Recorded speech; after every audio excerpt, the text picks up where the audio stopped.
Hello everyone. Yesterday we have started our discussion on Indian polity.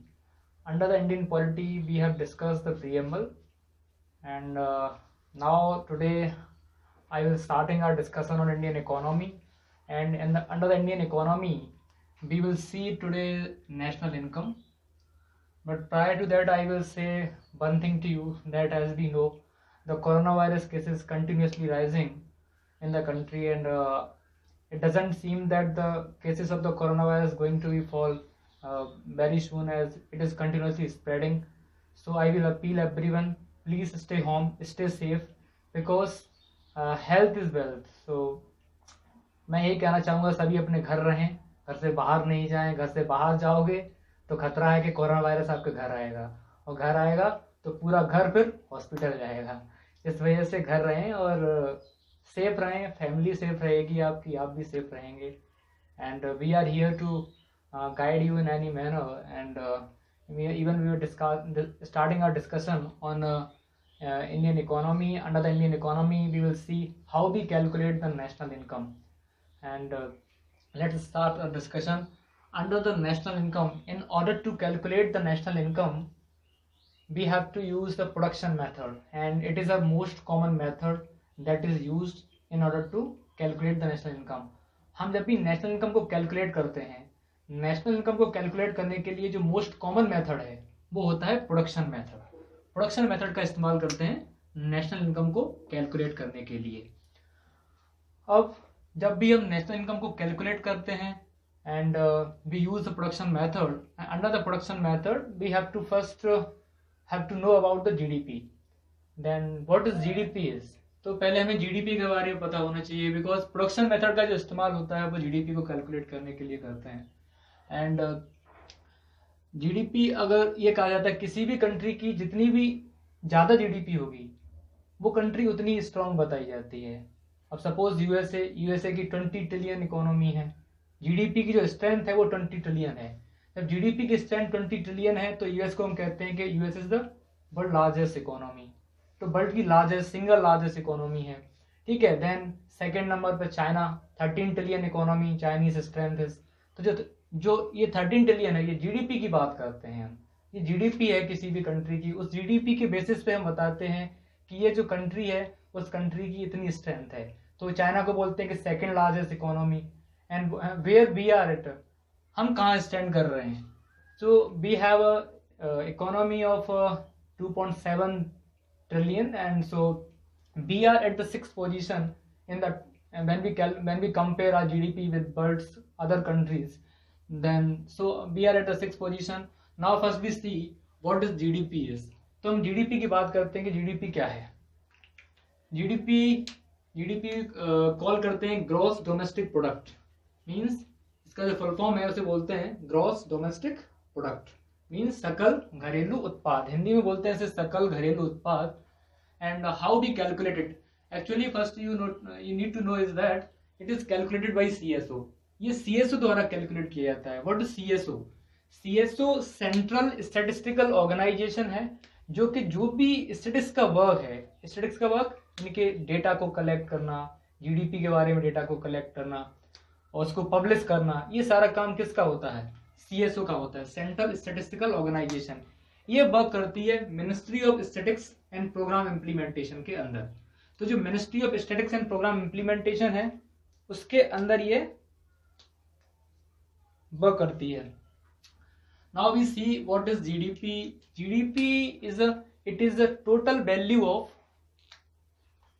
Finally marketable goods and services that are produced within territory of a country, or we can say geographical territory of a country in a financial year. किसी भी financial year के अंदर किसी भी country की कितना goods and services का production हो रहा है, उनकी जो टोटली फाइनली जो मार्केटेबल वैल्यू होती है उसको हम बोलते हैं जीडीपी.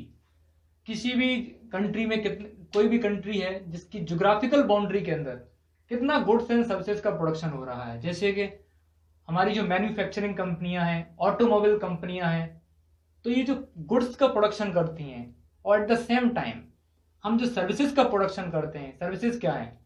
ट्रेवलर्स आते हैं आपके यहाँ टूर करने के लिए, तो ये क्या एक सर्विस है। रेस्टोरेंट में क्या मिलता है आपको? सर्विसेज मिलती हैं, ठीक है। ट्रांसपोर्टेशन क्या है? सर्विसेज हैं। तो ये क्या है? इन सब का प्रोडक्शन होता है। तो इन सब प्रोडक्शन का जो प्रोडक्शन की अगर हम टोटल वैल्यूज को जब कैलकुलेट करते हैं तो हम उसे बोलते हैं जीडीपी। एक चीज याद रखनी है, जब भी हम जीडीपी को कैलकुलेट करते हैं तो इन गुड्स एंड सर्विसेज बनाने के लिए जिन भी इनपुट्स का इस्तेमाल होता है, इनपुट समझते जो रॉ मटेरियल का इस्तेमाल होता है, और रॉ मटेरियल की प्राइस को हम कंसीडर नहीं करते हैं। ध्यान रखना, क्योंकि इस पे क्या लिखा हुआ है? फाइनली मार्केटेबल, जो मार्केट में जाकर के जो चीज बिकी है जाकर के, उसकी प्राइस को हम कंसीडर करते हैं, न कि किसी रॉ मटेरियल को। अब सपोज करिए कि कोई बाइक हुई, तो बाइक के अंदर जो रॉ मटेरियल इस्तेमाल हुआ है उसको हम कंसीडर नहीं करेंगे। रॉ मटेरियल को इनपुट जो हुआ है उसको हम कंसीडर नहीं करेंगे, क्योंकि हम किसे कंसीडर करेंगे? टोटली जो finally marketable goods and services हैं, मार्केट में जाके जिसको जहां वो बेचा गया है, उस गुड्स एंड सर्विसेज की वैल्यू को हम कंसीडर करते हैं जीडीपी के अंदर। और जीडीपी के अंदर क्या कैलकुलेट नहीं होता है? अब रीसेल ऑफ द गुड्स है। Resale of the goods means कोई तुमने बाइक खरीदी, तुमने न्यू बाइक खरीदी और न्यू बाइक को फिर तुमने बेच दिया, तो जब तुमने बेचा उसका प्राइस कंसीडर नहीं किया जाएगा, यानी कि तुमने रीसेल किया है गुड्स को, पहले परचेज किया देन उसको रीसेल किया, तो यहां उसकी प्राइस को हम कंसीडर नहीं करेंगे। और केयरिंग इकोनॉमी की जब बात करते हैं, केयरिंग इकोनॉमी आपकी मम्मी आपके लिए खाना प्रोवाइड करती हैं, तो उसके लिए वो आपसे पे थोड़ी नहीं करती हैं, आपको कुछ पे थोड़ी नहीं करना पड़ता है। ये क्या है? केयरिंग इकोनॉमी, वो आपकी केयर कर रही है। ट्यूशन पढ़ने जाते हो आप, केयरिंग इकोनॉमी है। यू हैव टू पे but it is not calculated, calculate नहीं होता है। सेम होता है ट्रांसफर पेमेंट, यहाँ इंक्लूड नहीं होता जब जीडीपी को कैलकुलेट करते हैं। ट्रांसफर पेमेंट क्या है? ट्रांसफर पेमेंट मीन्स पेंशन हो गया, स्कॉलर्स हो गई, स्कॉलरशिप हो गई, तो इसमें आपको पेमेंट मिल रही होती है, but you are not giving the services in return, तो आप सर्विसेज नहीं दे रहे हैं, लेकिन उसकी वैल्यू यहाँ क्या है? कैलकुलेट नहीं होती है, जिसे बोलते हैं ट्रांसफर पेमेंट। स्कॉलरशिप हो गई, पेंशन हो गई, यहाँ इसकी वैल्यूज कैलकुलेट नहीं करते हैं। Second thing is that well calculating GDP, जब हम जीडीपी को कैलकुलेट करते हैं तो we calculate data particularly from the organise sector. CSO जो कैलकुलेट करता है डेटा और जो कलेक्ट करता है डेटा, वो ऑर्गेनाइज सेक्टर से करता है, बिकॉज ऑर्गेनाइज सेक्टर रजिस्टर्ड होते हैं गवर्नमेंट के पास, तो उनके डेटा को इजिली कलेक्ट करना एक इजी हो जाता है गवर्नमेंट के लिए। But for how to calculate the data for unorganise sector, because unorganise sector में ही प्रोडक्शन हो रहा है, और जो इंडिया की इकोनॉमी है वो लार्जली बेस्ड है अनऑर्गेनाइज सेक्टर्स में, जो कि रजिस्टर्ड नहीं है। तो how to we calculate the data of these unorganise sector? तो अनऑर्गेनाइज सेक्टर का क्या करते हैं कि जो ऑर्गेनाइज सेक्टर के लिए डेटा कलेक्ट किया जाएगा, उसी के बेसिस पे फिर हम एस्टिमेट करते हैं अनऑर्गेनाइज सेक्टर्स के डेटा को। अब अनऑर्गेनाइज सेक्टर्स क्या है? जो भी जहां रजिस्टर्ड, जो कि रजिस्टर्ड नहीं है गवर्नमेंट के पास, जैसे कि आप स्ट्रीट पे कोई कुछ बेच रहा है, ठीक है, देन वो रजिस्टर्ड नहीं है, but still they are providing the goods and services to you, लेकिन वो आपको गुड्स एंड सर्विसेज दे रहे हैं, तो उसकी प्राइसेस को यहाँ कैलकुलेट नहीं करते हैं, ठीक है। तो अनऑर्गेनाइज सेक्टर्स को हम एस्टिमेट करते हैं on the basis of organise sectors. जो ऑर्गेनाइज सेक्टर का डेटा होगा उसी पे हम बेसिस पे एस्टिमेट कर लेते हैं कि भाई अगर इसकी यहाँ ग्रो कर रहा है 7% पे, तो इधर भी 7% रहा होगा। तो ऑर्गेनाइज सेक्टर के हिसाब से ही हम अनऑर्गेनाइज सेक्टर्स के डेटा को कैलकुलेट करते हैं। तो this is what the GDP. And moreover, इसके अलावा ये पता होना चाहिए, जब when we calculate the GDP, then it doesn't mean the goods and services produced by home. तो जब भी जीडीपी को हम कैलकुलेट करते हैं तो इसमें आपको ये जानने की कोई जरूरत नहीं है कि गुड्स एंड सर्विसेज किसने प्रोडक्शन किया है, कौन किया है, कि वो इंडियन कंपनी प्रोडक्शन कर रही है या फॉरेन कंपनी प्रोडक्शन कर रही है। अगर यहाँ पे आकर के फॉरेन कंपनी प्रोडक्शन कर रही है तो क्या हम कंसिडर करते हैं? तो जब भी जीडीपी कैलकुलेट करते हैं तो it does not matter the goods and services produced by home, it only matter the goods and services produced where. Only क्या मैटर करता है? ये मैटर करता है कि गुड्स एंड सर्विसेज प्रोड्यूस कहाँ की गई हैं। मैंने क्या बोला? Territory of the country. जब भी किसी भी टेरिटरी ऑफ कंट्री के अंदर, ज्योग्राफिकल टेरिटरी के अंदर कोई प्रोडक्शन हो रहा है, तो वहां पे चाहे वो इंडियन कंपनी कर रही है या इंडियन पीपल्स कर रहे हैं या फॉरेन पीपल आकर के या फॉरेन कंपनी यहाँ आकर के प्रोडक्शन कर रही है, एमएनसीज आकर के यहाँ प्रोडक्शन कर रही हैं, लेकिन वो किस कंट्री के अंदर हो रहा है? किसी एक ज्योग्राफिकल टेरिटरी के अंदर हो रहा है, इंडिया के केस में इंडिया के अंदर प्रोडक्शन हो रहा है, बाहर की फॉरेन कंपनी आकर के कर रही, तो उसका भी डेटा जीडीपी के अंदर क्या किया जाएगा, कैलकुलेट किया जाएगा। ठीक है, तो ये हो गया जीडीपी का concept. Now come to the next concept, that is NDP. Now how we calculate the NDP of any country. NDP क्या है, इसे बोलते हैं नेट डोमेस्टिक एंड प्रोडक्ट। यहां क्या आ गया, नेट। क्या जीडीपी से एनडीपी कैसे कैलकुलेट करनी रहती है, जब हम जीडीपी में से डेप्रीशिएशन को अगर हम माइनस कर दें, डिडक्ट कर दें, तो उसे हम बोलते हैं एनडीपी, नेट डोमेस्टिक प्रोडक्ट। तो जो ग्रॉस डोमेस्टिक प्रोडक्ट है उसमें से डेप्रीशिएशन को अगर हम डिडक्ट कर देंगे, तो उसके इंपैक्ट को डिडक्ट कर देंगे, तो उसे बोलते हैं हम NDP. Means national net gross किस में कन्वर्ट हो जाएगा, नेट में। जो ग्रॉस डोमेस्टिक प्रोडक्ट है डेप्रीशिएशन के माइनस करने के बाद वो कन्वर्ट हो जाएगा नेट डोमेस्टिक प्रोडक्ट के अंदर। अब डेप्रीशिएशन क्या है, हमें समझना हो। Depreciation, company in order to do production, जब कंपनी प्रोडक्शन करती हैं, they use certain machines and tools. Machines and tools को उन्हें इस्तेमाल करना होता है, and machine and tool has to be wear and tear after certain period of time. और कुछ समय बाद क्या होता है कि जो मशीन एंड टूल्स होते हैं उनको हमें रिप्लेस करना होता है, क्योंकि जब मशीन एंड टूल पुराने हो जाएंगे तो उसको आपको रिप्लेस भी करना रहेगा। ठीक है, जब आपको रिप्लेस करना रहेगा तो उसके लिए कंपनियां क्या करती हैं, सेपरेट कुछ पार्ट अपना उठा करके अलग पहले से ही रखते हैं अपने रेवेन्यू में से। जो भी कंपनियों का रेवेन्यू होता है उस रेवेन्यू में से अपने मशीन एंड टूल्स को रिप्लेस करने के लिए, जब वो बियर एंड टियर हो जाएंगे, यानी कि जब वो पुराने हो जाएंगे, उन्हें रिप्लेस करना रहेगा, उसके लिए कुछ पार्ट अलग से उठा करके रखती हैं, तो उसे बोलते हैं डेप्रीशिएशन। कि भाई ये डेप्रीशिएशन का पैसा है, ठीक है, इसको हम अलग रखते हैं उठा करके। और तो तब जो जीडीपी में से हम कैलकुलेट करते हैं तो उसे बोलते हैं एनडीपी। तो क्या होता है कि टोटल जो जीडीपी हमने कैलकुलेट करी, जिसमें क्या है कि finally marketable good value of goods and services produce within the territory of the country is calculated, and from the GDP if we will deduct the depreciation we will get the NDP. और जैसे ही हम depreciation को हटा देंगे तो हमें क्या मिल जाता है, एनडीपी मिल जाती है, नेट डोमेस्टिक प्रोडक्ट निकल के आ जाता है हमारा। अब हम बात करते हैं जीएनपी की। What is GNP is, GNP is gross national product. अब जीडीपी में और जीएनपी में सिर्फ एक सिंगल डिफरेंस है, वो ये है, यहां पर भी हम total value of finally marketable goods and services produce को हम कैलकुलेट करते हैं, बट यहां क्या है, टेरिटरी ऑफ द कंट्री। यहां क्या होगा कि all the total value of the goods and services produce by the nationals of the country. जो भी गुड्स एंड सर्विसेज का प्रोडक्शन किसी कंट्रीज के नेशनल द्वारा किया जा रहा है, किसी कंट्री के सिटीजन्स द्वारा किया जा रहा है, तो उसे बोलते हैं हम ग्रॉस नेशनल प्रोडक्ट। वहां क्या था, ग्रॉस डोमेस्टिक प्रोडक्ट। वहां प्लेस इंपोर्टेंट था, यहां क्या इंपोर्टेंट है, यह जीएनपी के जब हम कैलकुलेट करते हैं, then it does not matter the goods and services produce where. यहां ओनली मैटर करता है कि the goods and services produce by whom. यहां एक चीज मैटर करती है कि गुड्स एंड सर्विसेज को किसने प्रोडक्ट प्रोड्यूस किया है, कि भैया वो इंडिया का नेशनल है कि नहीं है। अगर उसने गुड्स को प्रोड्यूस किया है तो उसको हम यहाँ ऐड करेंगे। ठीक है, अब यहाँ एक एग्जांपल लेते हैं। सपोज करो कोई एक फॉरेन कंपनी जो यहाँ पे आकर के प्रोडक्शन कर रही है इंडिया के अंदर, तो क्या उसका जो प्रोडक्शन की जो टोटल वैल्यू होगी वो हमारी जीएनपी में, यानी कि ग्रॉस नेशनल प्रोडक्ट में कैलकुलेट होगा कि नहीं होगा? नहीं होगा। क्यों? रिमेंबर रखना, जो फॉरेन कंपनी यहाँ पे आके प्रोडक्शन करेगी, एमएनसी से यहाँ पे प्रोडक्शन करेंगी, वो क्या करती हैं, अपने कुछ प्रॉफिट का जो पार्ट होता है वो सेंड बैक करती हैं अपनी ऑन कंट्री में। उनकी जो खुद की कंट्री है, अपनी डोमेस्टिक कंट्री में वो वापस भेजती हैं, और जो वापस भेजा हुआ पैसा है उसे बोलते हैं हम नेट आउटफ्लो। जो भी फॉरेन कंपनी ने यहाँ पे आकर के प्रोडक्शन किया और जो भी उसने प्रॉफिट कमाया, प्रॉफिट कमाने के बाद जो पैसा उसने यहां से वापस भेजा उसे बोलते हैं नेट आउटफ्लो।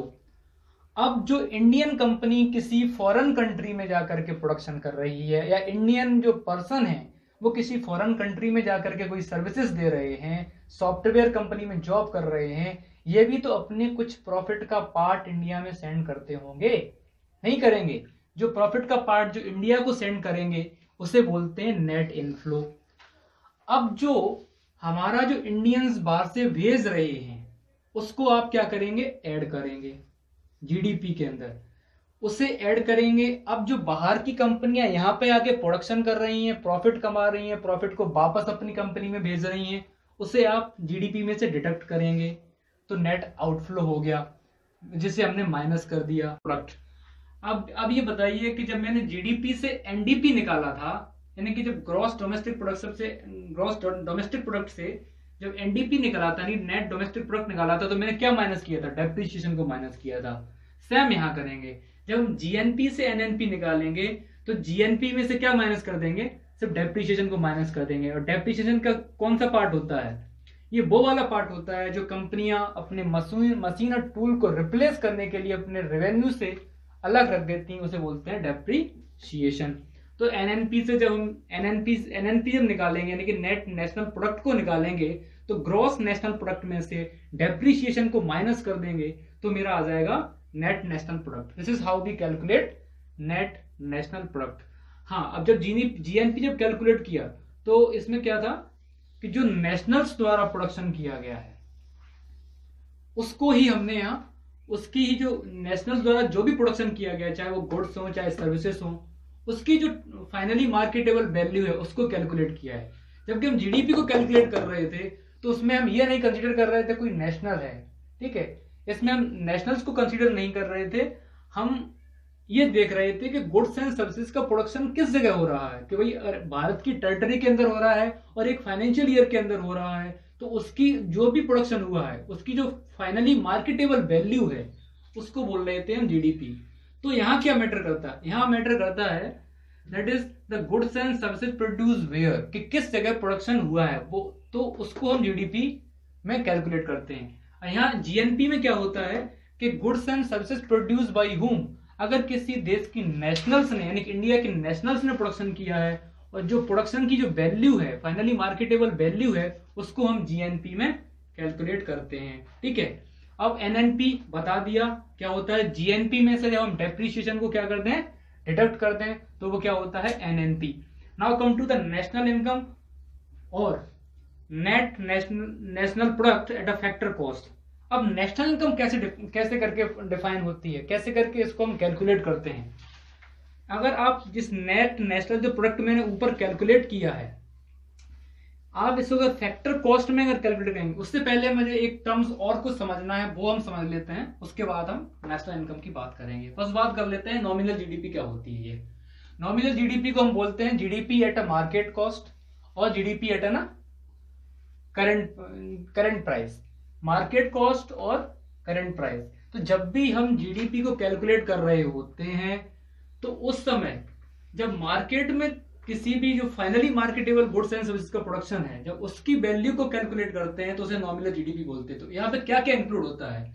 यहाँ इनडायरेक्ट टैक्सेस भी इंक्लूड होते हैं, इनडायरेक्ट टैक्सेस इंक्लूड होते हैं, और तुम्हारी जो सब्सिडीज होती हैं वो भी इंक्लूड होती हैं, सब्सिडीज इंक्लूड होती हैं। और जो इन्फ्लेशन होता है, इन्फ्लेशन मीन्स महंगाई, उसका भी इंपैक्ट होता है नॉमिनल जीडीपी में। और डिफ्लेशन का भी इंपैक्ट होता है, इसका इन्फ्लेशन और डिफ्लेशन का भी इंपैक्ट होता है नॉमिनल जीडीपी के अंदर। इन्फ्लेशन यानी कि महंगाई का इंपैक्ट होता है, डिफ्लेशन यानी कि डिफ्लेशन का भी इंपैक्ट होता है, और इनडायरेक्ट टैक्सेस का जो को कंसीडर करते हैं। तो जब भी नॉमिनल जीडीपी को कैलकुलेट करते हैं, तो जीडीपी ये कैलकुलेट होती है मार्केट प्राइस पे। रियल जीडीपी होती है जब बेस ईयर को कंसीडर करके, बेस ईयर को कंसीडर करते हुए हम जीडीपी को कैलकुलेट करते हैं। जैसे कि अभी प्रेजेंट में जो गवर्नमेंट कैलकुलेट करती है, तो जो बेस ईयर माना जाता है उसमें 2011। तो मान लो कोई भी गुड्स एंड सर्विसेज है, जैसे कि ऑटोमोबाइल हो गया, कार की प्राइसेस 2011-12 में क्या रही होगी, ठीक है। अब कार की प्राइसेस बेस ईयर, यहाँ पे क्या होगा, यहाँ पे ना तो हम इंडायरेक्ट टैक्स को कंसीडर करेंगे, ठीक है, और ना ही हम इन्फ्लेशन और डिफ्लेशन के इंपैक्ट को कंसीडर करते हैं। हम लेते हैं 2011 और 12 की प्राइस। अब 2020 चल रहा है, अब देखो कंपनियां कितना प्रोडक्शन कर रही हैं। मान लो कि 2011-12 में कंपनियां 100 गाड़ियां बना रही थी, ठीक है, किसी भी, तो एक गाड़ी की कीमत मान लो, अगर मैंने बात कर ली आपको जो भी है 10,000 है, 20,000 जो भी है, ठीक है, तो उसमें क्या होगा, 10,000 का मल्टीप्लाई कर दिया, ठीक है, 10,000 का हो गया। अब क्या हो गया कि ये क्या है, बेस ईयर। तो ये बेस ईयर की प्राइस 2011-12 में एक जो गाड़ी थी उसकी प्राइस क्या थी, 10,000 रुपए थी, ठीक है। अब क्या हुआ कि हमें रियल जीडीपी देखना है, हमें देखना है कि एक्चुअली में प्रोडक्शन कितना हुआ है। तो जब भी एक्चुअल प्रोडक्शन की बात होती है, तो वो रियल जीडीपी को बताया जाता है कि सबसे मोस्ट इफेक्टिव वे है to calculate the production, production को बताने के लिए कि रियलिटी में प्रोडक्शन हो रहा है कि नहीं हो रहा है। इधर क्या है, नॉमिनल जीडीपी में क्या है कि शायद प्रोडक्शन नहीं हुआ हो, लेकिन महंगाई होने की वजह से या फिर डिफ्लेशन की वजह से और इनडायरेक्ट टैक्सेस की वजह से, सब्सिडीज की वजह से नॉमिनल जीडीपी को बढ़ता हुआ दिखाया हो या घटता हुआ दिख रही हो, तो यहाँ इसका इम्पैक्ट होता है। यहाँ क्या करते हैं बेस ईयर में कि कुछ नहीं करना भैया, हम 2011-12 वाली प्राइस ले रहे हैं। हमने कहा कि 10,000 रुपए में उस समय गाड़ी थी तो हम 1000 प्रोडक्शन कर रहे हैं, तो कितना इसका कितना हो गया, उसे हमें कंसीडर नहीं करना है। ठीक है, अगर मान लो कि इधर हम प्राइस को वही रखते हैं कि 2011 और 12 जो वाली जो प्राइसेस हैं, फाइनेंशियल ईयर की प्राइसेस हैं, उसी को रखा हुआ है, और हम चेक कर रहे हैं कि जीडीपी बढ़ी है कि नहीं बढ़ी है। और यहाँ प्रोडक्शन क्या हुआ है कि 100 नहीं, आज हम 110 प्रोडक्शन कर रहे हैं, यानी कि इससे पता चल रहा है क्लियरिटी से कि यहाँ पे क्या हो रहा है कि यहाँ प्रोडक्शन क्या है, बढ़ रहा है, क्योंकि पहले 100 गाड़ी बन रही थी, आज 110 बढ़ रही है, यानी कि रियल में प्रोडक्शन बढ़ रहा है। तो जब भी रियल जीडीपी को कैलकुलेट करते हैं तो वहां बेस ईयर की प्राइस को कंसीडर करते हैं। यहाँ पे न तो इनडायरेक्ट टैक्सेस का इन्फ्लुएंस होता है, नहीं तो इन्फ्लेशन और डिफ्लेशन का कोई इन्फ्लुएंस होता है। अब बात आती है GDP at a factor cost, और जब भी हम GDP at a factor cost calculate करते हैं तो रियल जीडीपी में से जो नॉमिनल जीडीपी है, नॉमिनल जीडीपी में से अगर हम इनडायरेक्ट टैक्सेस के प्राइसेस को, इनडायरेक्ट टैक्सेस की जो इन्फ्लुएंस है उसको हम क्या कर देंगे, डिडक्ट कर देंगे। ठीक है, तो जीडीपी जो आपने कैलकुलेट करी उसमें से आपने क्या करना है कि इनडायरेक्ट टैक्सेस के प्राइसेस को डिडक्ट कर देना है। ठीक है, इनडायरेक्ट टैक्सेस के प्राइसेस को क्या कर देना है, डिडक्ट कर देना है, और आपको क्या कर देना है, जो सब्सिडीज हैं उसको ऐड कर देना है। सब्सिडीज को आप क्या कर देंगे, ऐड कर देंगे। तो GDP at a factor cost से कैलकुलेट करते हैं। तो जो नॉमिनल जीडीपी है, नॉमिनल जीडीपी मैंने क्या बताया कि जीडीपी को आप मार्केट प्राइस पे कैलकुलेट कर रहे हो, finally marketable goods and services के प्राइस को आप कैलकुलेट कर रहे हो, और वो करंट ईयर के प्राइसेस हैं, ना कि बेस ईयर के प्राइसेस हैं। तो जब करंट ईयर के प्राइसेस होंगे तो उसके अंदर इंपैक्ट किसका होगा, इन्फ्लेशन भी होगा, डिफ्लेशन का भी इंपैक्ट हो सकता है कि भाई महंगाई हो तो महंगाई का इंपैक्ट है, उसके बाद इनडायरेक्ट टैक्सेस का इंपैक्ट हो सकता है, सब्सिडीज का इंपैक्ट हो सकता है, यानी कि सब्सिडीज दी गई होंगी तो सब्सिडीज क्या दिखाएंगी कि भैया ऐसा लगेगा कि प्रोडक्शन कम हुआ है, कि जीडीपी कम हो जाएगी। सब्सिडीज को आप क्या करेंगे, सब्सिडीज को आप डिडक्ट कर रहे होंगे नॉमिनल जीडीपी के अंदर। तो जब भी हम जीडीपी का फैक्टर कॉस्ट करते हैं तो उसमें क्या होता है, जो इनडायरेक्ट टैक्सेस का इन्फ्लुएंस होता है उससे हम डिडक्ट कर देते हैं। जो डायरेक्ट टैक्सेस लगाए थे आपने उसको आप हटा दीजिए। ठीक है, सब्सिडीज आपने जो दी थी उसको ऐड कर दीजिए, क्योंकि सब्सिडीज आपने दी होंगी तो इसका मतलब क्या है, आपने सब्सिडीज उतना प्राइस आप ले नहीं रहे हो, यहाँ पे आपको वो ऐड करना पड़ेगा। भाई आपने कितना एग्जाम्पशन किया है, कितनी सब्सिडीज को आपने दिया है, कितना पैसा एग्जाम्प्ट किया है, यानी कि माफ किया है, सब्सिडीज कितनी दी है उसको आपको ऐड करना रहेगा। तो जब भी हम GDP at factor cost calculate करते हैं उसमें से तो जीडीपी जो नॉमिनल जीडीपी है, नॉमिनल जीडीपी में से हम इनडायरेक्ट टैक्सेस के इन्फ्लुएंस को डिटेक्ट कर देते हैं, सब्सिडीज को ऐड कर देते हैं, तो मेरी आ जाती है जीडीपी एट फैक्टर कॉस्ट। अब इसे समझ लिया, यानी कि इसे समझ लिया, यानी कि नेशनल इनकम को भी समझ लिया। तो नेशनल इनकम में क्या है, मैंने एनडीपी देखा, जीडीपी देखा, एनडीपी देखा, जीएनपी निकाला, जीएनपी बाद तो जीडीपी एट फैक्टर कॉस्ट अगर आपने समझ लिया then it will be easy to understand this national income और net national income at a factor cost. क्योंकि अगर आप फैक्टर कॉस्ट पे जीडीपी निकालना सीख जाएंगे तो उसमें कुछ नहीं होता है, जैसे इनडायरेक्ट टैक्सेस को अगर नॉमिनल जीडीपी से हम डिडक्ट कर देते हैं, सब्सिडीज को ऐड कर देते हैं, तो हमारा क्या आ जाता है, GDP at a factor cost आ जाता है। सेम हियर है। अब यहाँ क्या है, जब नेशनल इनकम को कैलकुलेट कर रहे होते हैं तो इससे ऊपर हमने क्या कैलकुलेट किया था, एनएनपी कैलकुलेट की थी, means net national product calculate किया था। अब जो नेट नेशनल प्रोडक्ट को अगर हम फैक्टर कॉस्ट पे अगर कैलकुलेट करते हैं तो वही नेशनल इनकम होता है। अब नेट नेशनल प्रोडक्ट क्या है कि GNP that is gross national product minus depreciation, और इसी जीएनपी को इधर उठा के रखेंगे, देखो इधर एनएनपी को लेंगे तो जो नेट नेशनल प्रोडक्ट है उसमें से इनडायरेक्ट टैक्सेस को अगर हम माइनस कर दें, सब्सिडीज को हम ऐड कर दें, नेट नेशनल प्रोडक्ट में से इनडायरेक्ट टैक्सेस को अगर माइनस कर देते हैं, सब्सिडीज को ऐड कर देते हैं, तो ये मेरा हो जाता है नेशनल इनकम। ये मेरी नेशनल इनकम का फॉर्मूला है। This is how we calculate the national income. अब बात करते हैं पर कैपिटा नेशनल इनकम को कैसे कैलकुलेट करते हैं, कि हर इंडिविजुअल की इनकम क्या रही होगी उसको हम पॉपुलेशन से अगर हम डिवाइड कर देंगे नेशनल इनकम को, तो मेरा आ जाएगा क्या, पर कैपिटा नेशनल इनकम। एक इंडिविजुअल की इनकम को अगर कैलकुलेट करना चाहते हो तो आप जो total population of the country है उससे आप बस नेशनल इनकम को डिवाइड कर दीजिए। नेशनल इनकम क्या है?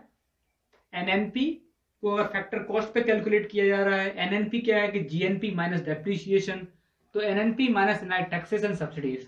और मैंने बताया कि ये पूरा बता ही दिया कि कैसे करके एनडीपी को कैलकुलेट निकालना होता है, कैसे जीएनपी को निकालते हैं, कैसे एनएनपी को निकालते हैं और कैसे नेशनल इनकम को निकालते हैं। This was our discussion on the national income. I hope you have got what I want to give you, okay, on this topic of national income.